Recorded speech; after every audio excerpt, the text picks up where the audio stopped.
नमस्कार, news our के खास कार्यक्रम में आपका स्वागत है। मैं हूं देवेंद्र कुशवाहा। जैसे जैसे लोकसभा चुनाव पास आते जा रहे हैं वैसे वैसे दल बदल का दौर जारी है। चुनाव से पहले बड़ी संख्या में कार्यकर्ता बीजेपी का दामन थाम रहे हैं। इस चुनाव में कौन किसके पाले में गया, इस पर एक रिपोर्ट देखिए, फिर चर्चा भी करेंगे। छत्तीसगढ़ में आती है 11 लोकसभा सीट। बीजेपी 11 सीटों पर उतार चुकी है प्रत्याशी। 3 पर ओबीसी, 4 सीटों पर एसटी को टिकट, 3 सीटों पर समान वर्ग के नेताओं को उम्मीदवारी, 1 सीट पर एससी वर्ग के प्रत्याशी को दिया टिकट। बीजेपी आला कमान ने जाति फैक्टर का रखा ध्यान। अब है कांग्रेस की बारी, जल्द हो सकता है नामों का ऐलान। लोकसभा चुनाव से पहले दल बदल का दौर जारी। दिग्गज नेताओं का बयानबाजी का दौर। डिप्टी सीएम साव बोले डूबती जा रही कांग्रेस। पूर्व सीएम बघेल बोले बीजेपी के विश्वसनीयता नहीं। अब ये भी जान लेते हैं कि पिछली बार कितनों के बगावती सुर देखने को मिले थे। 2023 इनके बदले थे बगावत के सुर। कांग्रेस से मरवाही से के ध्रुव ने दिया इस्तीफा। कांग्रेस से गुलाब राज ने जनता कांग्रेस की ज्वाइन। कांग्रेस से सराया पाली से विधायक किस्मत लाल चंद्र ने दिया इस्तीफा। कांग्रेस से अंतागढ़ से विधायक अनूप नाग ने दिया इस्तीफा। कांग्रेस से प्रदीप खेस ने भी दिया था इस्तीफा। कांग्रेस से मीना साहू ने भी निर्दलीय लड़ा चुनाव। बीजेपी से रायपुर उत्तर से सावित्री जगत ने की बगावत। बीजेपी से भटगांव में रामबाई देवांगन ने की बगावत। बीजेपी से भगवती साहू संजारी बालोद से निर्दलीय लड़ी। देश में होने वाले आगामी लोकसभा चुनाव के लिए भाजपा ने कमर कस ली है। भाजपा अब की बार 400 पार के नारे के साथ लोकसभा चुनाव की तैयारियों में जुटी हुई है। भाजपा ने लोकसभा चुनाव के लिए अपने प्रत्याशियों की पहली सूची भी जारी कर दी है। इस सूची में 195 लोगों के नाम शामिल हैं। भारतीय जनता पार्टी ने छत्तीसगढ़ की सभी 11 सीटों के लिए अपने प्रत्याशियों का ऐलान कर दिया है। प्रत्याशियों के ऐलान के बाद से ही प्रदेश भाजपा के दिग्गज सभी 11 लोकसभा सीटों को जीतने की तैयारियों में जुट गए हैं। ऐसे लोकसभा चुनाव से पहले बड़ी संख्या में लोग भारतीय जनता पार्टी में शामिल हो रहे हैं। बता दें कि विधानसभा चुनाव से भी पहले हजारों की संख्या में लोगों ने भारतीय जनता पार्टी का हाथ थामा था और अब लोकसभा चुनाव से कुछ समय पहले बड़ी संख्या में लोग भाजपा में प्रवेश कर रहे हैं। ऐसे में डिप्टी सीएम अरुण साव ने कहा कि कांग्रेस आज डूबती जा रही है, इसलिए लोग कांग्रेस छोड़कर भारतीय जनता पार्टी में शामिल हो रहे हैं। कांग्रेस आज डूबती हुई जहाज है। कांग्रेस के नेता कांग्रेस पार्टी छोड़ रहे हैं क्योंकि कांग्रेस धीरे धीरे करके जनता से दूर जा चुकी है और इसलिए कांग्रेस पार्टी के नेता भारतीय जनता पार्टी में शामिल हो रहे हैं। जो भी राष्ट्र हित में, छत्तीसगढ़ के हित में भारतीय जनता पार्टी में आना चाहते हैं, उनका स्वागत है। इस पर सीएम भूपेश बघेल ने कहा है कि भाजपा की विश्वसनीयता उतनी नहीं रह गई जितनी मीडिया पर दिखाई जाती है। कि भारतीय जनता पार्टी की अब लोकप्रियता वो नहीं रही जो मीडिया में दिखाई जाता है। अब धरातल में ये है कि अब लोग चुनाव लड़ने से मना कर रहे हैं, कोई राजनीतिक संन्यास ले रहे हैं, कोई चुनाव लड़ने से मना कर रहे हैं। स्थिति बिल्कुल ठीक नहीं है। लोकसभा चुनाव का केवल कुछ दिन शेष रह गया है और ऐसे में लगातार बीजेपी में प्रवेश करना कांग्रेस के लिए एक बड़ी मुश्किल की ओर इशारा करता नजर आ रहा है। अब देखना होगा कि लोकसभा चुनाव से पहले कांग्रेस पार्टी को कितना एकजुट कर पाती है। State head Chhattisgarh. तो लगातार चुनाव की तैयारियों में बीजेपी और कांग्रेस लगी हुई है और इस तरह की तैयारी हो रही है। कई चीजें सामने आ रही हैं। एक तो मजबूत किया जा रहा है, बूथ मजबूत किया जा रहा है, लोगों के बीच योजनाओं को पहुंचाया जा रहा है। दूसरी तरफ यह भी है कि दूसरे दल के कार्यकर्ताओं को अपने दल में मिला लिया। छत्तीसगढ़ में ये लगातार हो रहा है। आज कांग्रेस के कई नेता बीजेपी ज्वाइन किए। कारण क्या है इसके पीछे का, क्यों नाराजगी है, क्यों कांग्रेस अपने लोगों को समेट नहीं पा रही है, आज इसी मुद्दे पर चर्चा करेंगे। और चर्चा के लिए हमारे साथ जो मेहमान जुड़े हुए हैं उनसे आपका परिचय करा दें। रविंद्र सिंह जी बीजेपी प्रवक्ता, जावेद खान जी कांग्रेस प्रवक्ता, गंगेश द्विवेदी जी वरिष्ठ पत्रकार। तीनों मेहमानों का बहुत बहुत स्वागत है हमारे इस कार्यक्रम में। चर्चा की शुरुआत करेंगे। चर्चा की शुरुआत जावेद खान जी आपसे। प्रश्न चुभने वाले हैं लेकिन सत्य हैं, कांग्रेस के कार्यकर्ता छोड़ करके बीजेपी में जा रहे हैं। कांग्रेस अपने लोगों को अपने अंदर समेट नहीं पा रही है। लोकसभा चुनाव आने वाले हैं, ऐसे में दिक्कतों का सामना करना पड़ सकता है। पिछले लोकसभा चुनाव की अगर जो बात करें तो सिर्फ 2 सीटें छत्तीसगढ़ में थी आपकी, 9 सीटों पर बीजेपी थी। लेकिन आपने जो राज्य सरकार में अपनी जगह आपकी थी, राज्य सरकार आपके हाथ में थी, कांग्रेस के हाथ में थी, लेकिन आज वो भी नहीं है। लोग बीजेपी में जा रहे हैं, समेट नहीं पा रहे हैं अपने घर के, अपने कुनबे के लोगों को। क्यों? नमस्कार देवेंद्र जी, आपको, आपके सभी दर्शकों को, सभी मीडिया पैनलिस्ट को मेरा नमस्कार, वरिष्ठ पत्रकार साहब को भी मेरा नमस्कार जी। देखिए, चुनाव का दौर है और अति महत्वाकांक्षा के लोग चुनाव के समय ही देखते हैं कि उन्हें कहां पर उनकी महत्वाकांक्षा पूर्ण हो सकती है, राजनीतिक महत्वाकांक्षा। तो उस समय भगदड़ मचता है। भारतीय जनता पार्टी से भी कई लोग टूट करके कहीं दूसरी पार्टी में जाते हैं, कांग्रेस में भी आते हैं और कांग्रेस से भी कई लोग जा रहे हैं। लेकिन असल यह है कि ये वो कार्यकर्ता नहीं है जो पार्टी और संगठन के प्रति निष्ठा रखते हैं। निष्ठा रखने वाला व्यक्ति कभी अपनी पार्टी, मात्र पार्टी को छोड़ करके कहीं नहीं जाता। और रही बात कांग्रेस की, तो देखिए, कांग्रेस एक समुद्र है। समुद्र में से कुछ लोग अगर जा रहे हैं तो उससे कुछ कांग्रेस को बहुत बड़ा परेशान होने वाली चीज नहीं है। ठीक है, आज हमारे पास थे, वहां जा रहे हैं, वहां जाकर के वो कैसी निष्ठा दिखाते हैं वो तो भारतीय जनता पार्टी को देखेगी और पता चलेगा।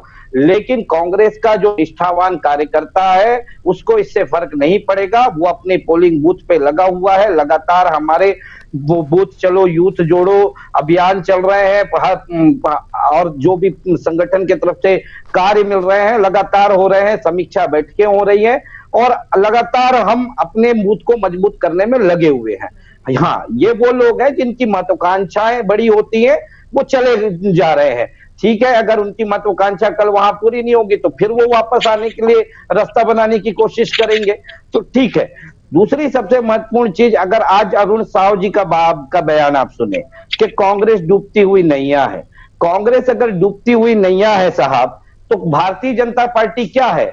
आज भारतीय जनता पार्टी को जिस तरफ से दिखाया जाता है कि एक छतर मोदी जी का राज है, मोदी जी का डंका बज रहा है, तो गौतम गंभीर जैसा व्यक्ति चुनाव लड़ने से मना क्यों कर देता है? जयंत सिंह जैसे व्यक्ति मना क्यों कर देते हैं? और दूसरा सबसे बड़ी बात, पिछले चुनाव में जो आपके स्टार सांसद थे, जिसमें मीनाक्षी लेखी, प्रज्ञा ठाकुर, रमेश बिदुड़ी, प्रवेश वर्मा, जो स्टार सांसद थे, आज आपको उनकी टिकटें काटनी पड़ रही है।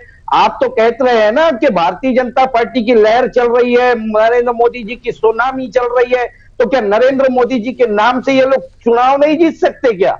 तो फिर इनकी टिकटें काटनी क्यों पड़ रही है? छत्तीसगढ़ में भी 4 सांसदों की टिकटें काटी है इन्होंने, और बस्तर जैसे क्षेत्र में भारतीय जनता पार्टी से इनको प्रत्याशी नहीं मिला, तो इनको बजरंग दल से उठा करके प्रत्याशी बनाना पड़ा है। तो यह स्थिति तो भारतीय जनता पार्टी की है। रही कांग्रेस की बात, और एक चीज इसमें जोड़ना चाहता हूं। देखिए, पवन सिंह का नाम आज मीडिया में बहुत घूम रहा है। पवन सिंह के बारे में आपको पता है, मीडिया में मैं नहीं बोलूंगा कि वो महिलाओं के प्रति उनकी क्या भावना है और क्या वीडियो उनके वायरल हो रहे हैं। दूसरा, बाराबंकी से टिकट दिए उपेंद्र सिंह रावत को, उनकी क्या स्थिति है? तो एक तरफ आप महिलाओं की बात कर रहे हैं और पश्चिम बंगाल में आप मोर्चा उठा रहे हैं महिलाओं को लेकर के, और आपराधिक प्रवृत्ति के लोग महिलाओं के प्रति जिनकी क्या सोच है, क्या उनकी हरकतें, ऐसे लोगों को टिकट दे रहे। तो भारतीय जनता पार्टी के पास आज मैं कहता हूं भारतीय जनता पार्टी की स्थिति ठीक नहीं है,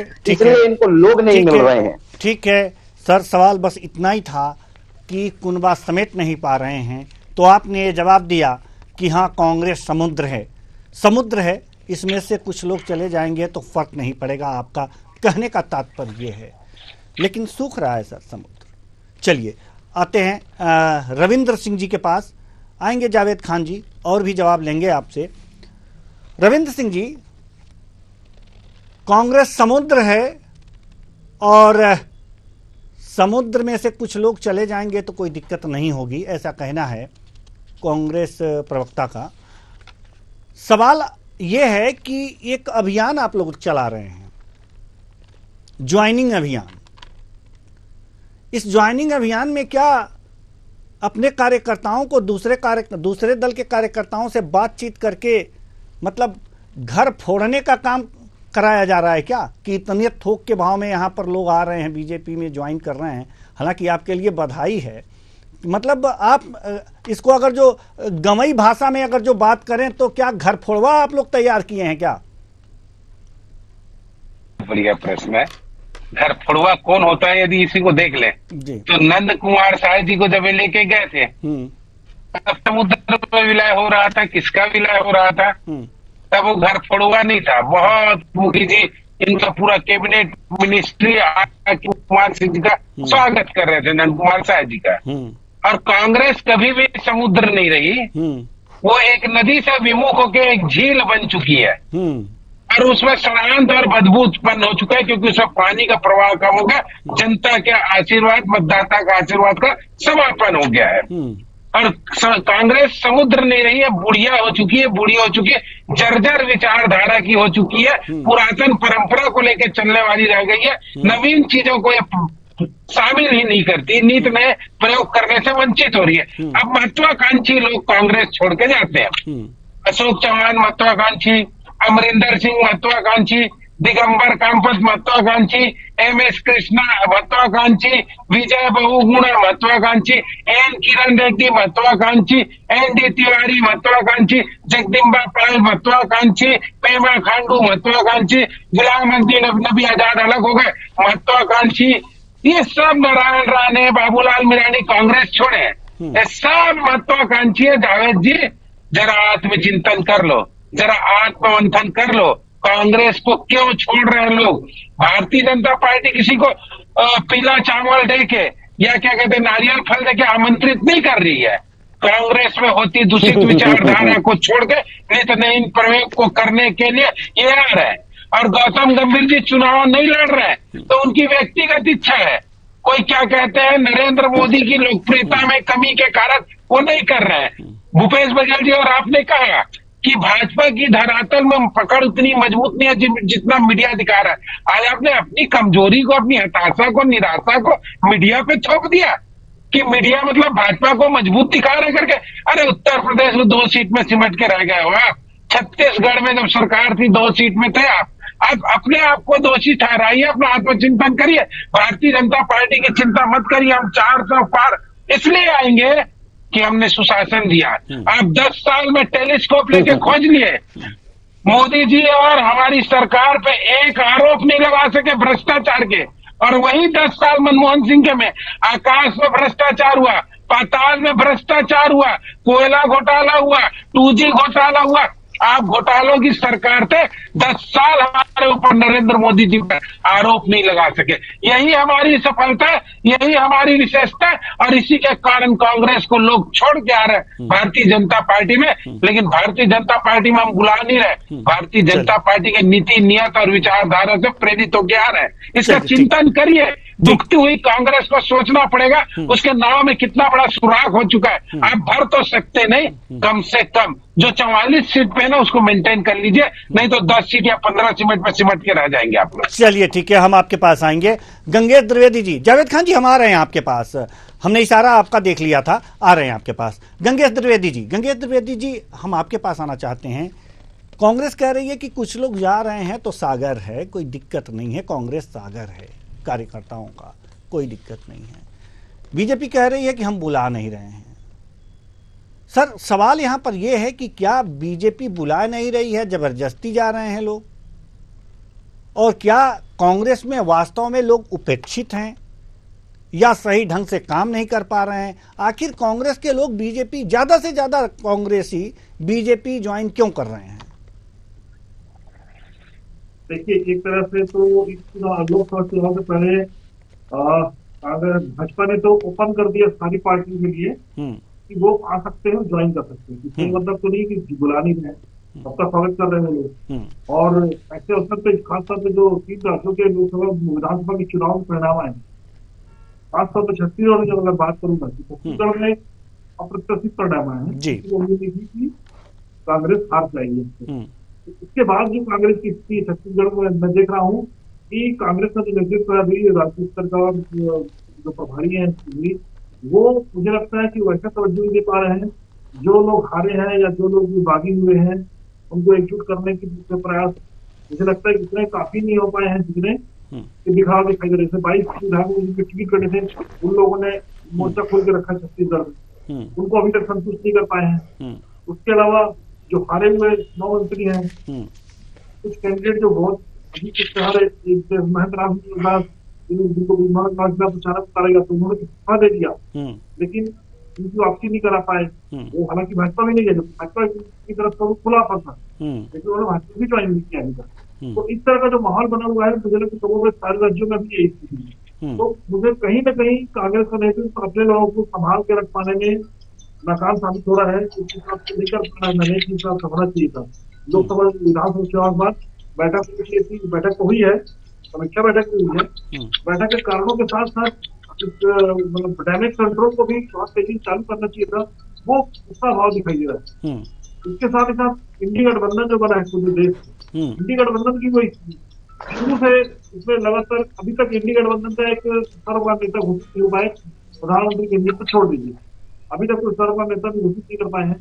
अलग अलग लोग अलग अलग तरीके से बात कर रहे हैं। ममता बनर्जी संतुष्ट है, लालू प्रसाद यादव संतुष्ट है, कोई भी राहुल गांधी को अपना नेता स्वीकार करने को तैयार नहीं है। बीच में मल्लिकार्जुन खड़गे का नाम दिया गया, उसको उन्होंने स्वीकार नहीं किया। तो लुका के खड़े सीनियर लीडर हैं, शर्मा ने दलित समाज से आने वाले नेता है, कांग्रेस से काफी अच्छी स्वीकारता है उनकी। मुझे लगता है ऐसा कि उनको मिल जाएगी स्वीकारता, लेकिन उसको भी उन्होंने स्वीकार नहीं किया इंडी गठबंधन ने। तो ये जिस तरह का विधान दिखाई दे रहा है, इसमें जो नेता है जो जिनको लग रहा है कि भविष्य है इधर स्थिरता में ज्यादा बेहतर है कि हम स्थिरता की ओर बढ़े, तो ऐसे बहुत सारे लोग वहां पे जा रहे हैं और उनका स्वागत भी हो रहा है। इससे बात यह है कि नाम ऊपर नहीं हो रहा है, वो खुले के सबका स्वागत किया जा रहा है। तो मुझे लगता है कि भाजपा ने एक ऐसी स्टेडियम बना रखी है, वो कांग्रेस से बात करने के लिए वो एक तरह से जैसे हम खासतौर पे समाज को संवर्धन का आरोप लगाते हैं, कुछ उस तरह का आरोप मतलब कुछ उस तरह का माहौल दिख रहा है। सारी पार्टी को लोग से जा रहे हैं और भाजपा लगातार उनका स्वागत कर रही है। ये भी एक तरीका है समाप्त करने का पार्टियों को। जी बिल्कुल बिल्कुल। जावेद खान जी, आप कुछ कहना चाह रहे थे, आप अपनी बात रख सकते हैं। हाँ देवेंद्र जी, रविंद्र जी बोल रहे हैं कि हमारे ऊपर आज तक 10 साल में कोई आरोप नहीं लगा, मोदी सरकार पर आरोप नहीं लगा, कोई भ्रष्टाचार नहीं है। अरे तो भैया सारी एजेंसियों को तो गोद में बैठाल के रखे हो, अपने हिसाब से टहला रहे हो। आओ कौन सी एजेंसी आपके खिलाफ कौन से आरोप को लेकर के जाएगी? कई लोगों ने देश में ऐसे कई वकील है, कई लोग हैं आरोप लगा चुके। अभी भी आप देख रहे हैं लगातार लोग ईवीएम को लेकर के दिल्ली के सुप्रीम कोर्ट के वकील अपना अलग प्रदर्शन कर रहे हैं, है ना। तो सुनने वाला कौन है उनको? तो कैसे आरोप लगेगा? भैया सैया जब भय बोलते हैं ना, जब सैया भय थानेदार तो भय किस बात का? तो सारी एजेंसियों को तो आपने अपने अंडर में करके रखा है, तो आरोप कैसे लगेगा? हाँ, एक बार आप सत्ता परिवर्तन होने दीजिए, मोदी जी से लेकर के कोई भी नहीं बचने वाला है, सबके ऊपर फिर आरोप निकल के भी आएंगे और सारे आरोप तय भी हो जाएंगे कि कौन किसने कितना कहा, क्या भ्रष्टाचार किया। पहली चीज। दूसरी चीज, ये कह रहे थे अभी देवेंद्र जी कि हमको हम मीडिया को बदनाम करें। अरे भैया मीडिया को हम नहीं बदनाम कर रहे, आपकी स्थिति क्या है हम वो बता रहे हैं। जो मीडिया में आप जो प्रोपेगेंडा फैला रहे हैं ना विज्ञापनों के माध्यम से, वैसी स्थिति नहीं है आपकी, आप इस चीज को मानो। दूसरा, आप जो कह रहे थे कि कांग्रेस छोड़ करके गए, वो लोग कैसे मतलब महत्वाकांक्षी थे। अरे वो उसमें से अधिकतर लोग महत्वाकांक्षी नहीं थे, उसमें से अधिकतर लोगों को तो आपने डराया। धमकाया, ईडी, सीबीआई, इस सब की धमकी दिलवाई और उसके बाद आपने भाजपा प्रवेश करवाया। अशोक चौहान जी का आप नाम ले रहे थे, महाराष्ट्र में जब वो मुख्यमंत्री हुआ करते थे तो उससे बड़ा भ्रष्टाचारी कोई नहीं हुआ करता था। आज आपकी पार्टी में आ गए, आप तुरंत उनको राज्यसभा भेज दिए। क्यों भैया, धुल गए क्या? 5.5 धुल गए क्या? एक रात में क्लीन चिट मिल गई था? तो ये चीज है। रही दूसरी चीज, देवेंद्र जी ये बोल रहे हैं ना, ये कभी सागर नहीं रहा, कांग्रेस सागर थी, है और रहेगी।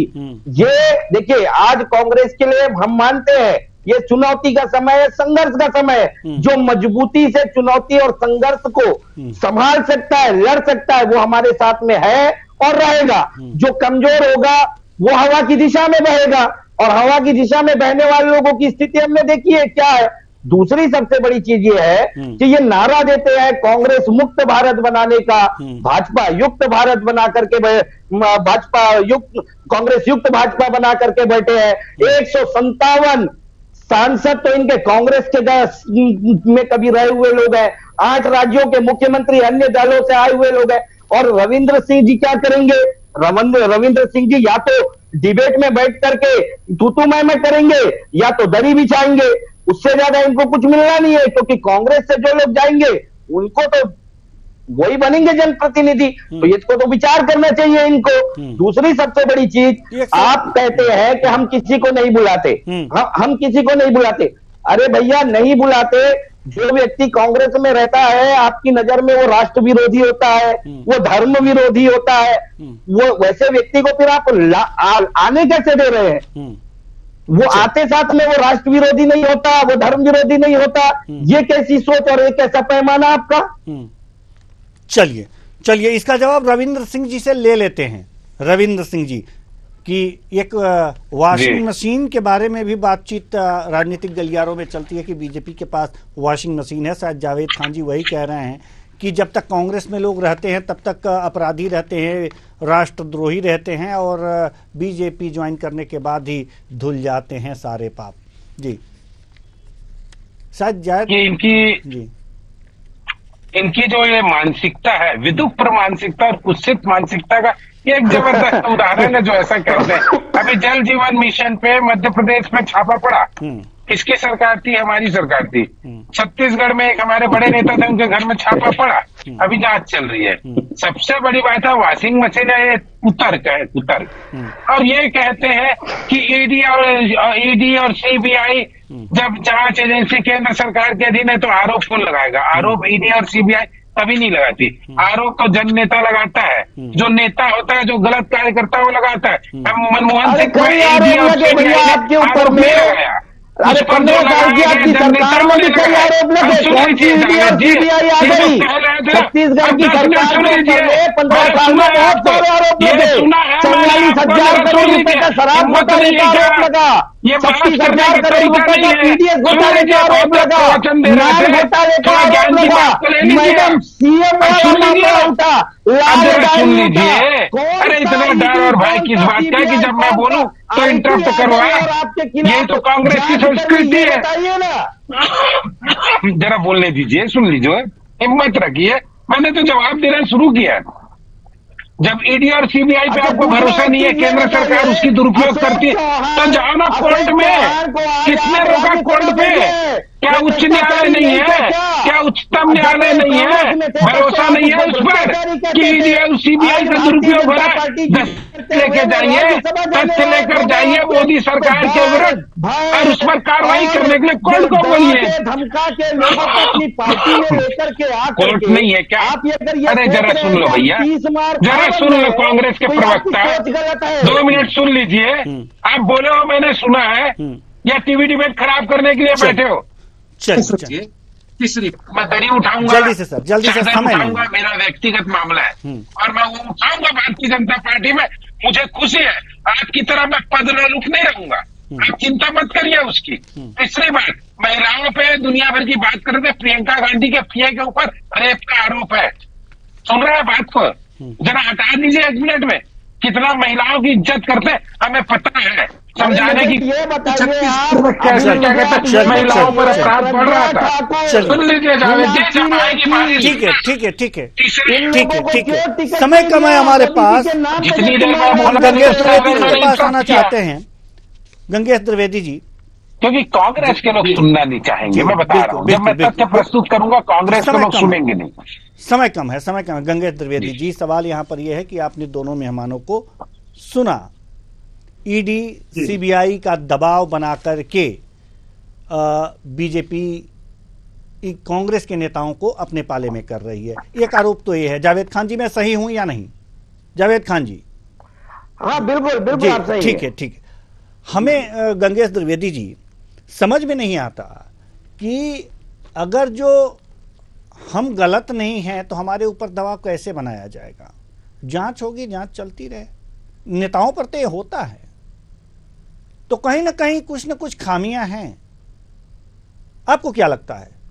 मैं इसमें एक लाइन जोड़ना चाहता हूँ। ठीक है गंगेश जी एक लाइन जोड़ लेने दीजिए। हाँ, उसके बाद जवाब अनुमति जी। देखिए, आपने कहा कि कुछ ना कुछ खामी होगी। देखिए, बेवजह राजनीति में भी हर व्यक्ति हर समय परेशान नहीं रहना चाहता जी। भारत जोड़ो न्याय यात्रा का प्रभारी बनाया जाता है, जिसके उसके यहाँ ईडी पहुंच जाती है छत्तीसगढ़ के अंदर। राजनीति छोड़ दो, यदि परेशान नहीं हो सकते तो सत्य के रास्ते पे चलना है, तो लड़ना सीख लो। जब परेशान नहीं होते तो राजनीति क्यों कर रहे हो?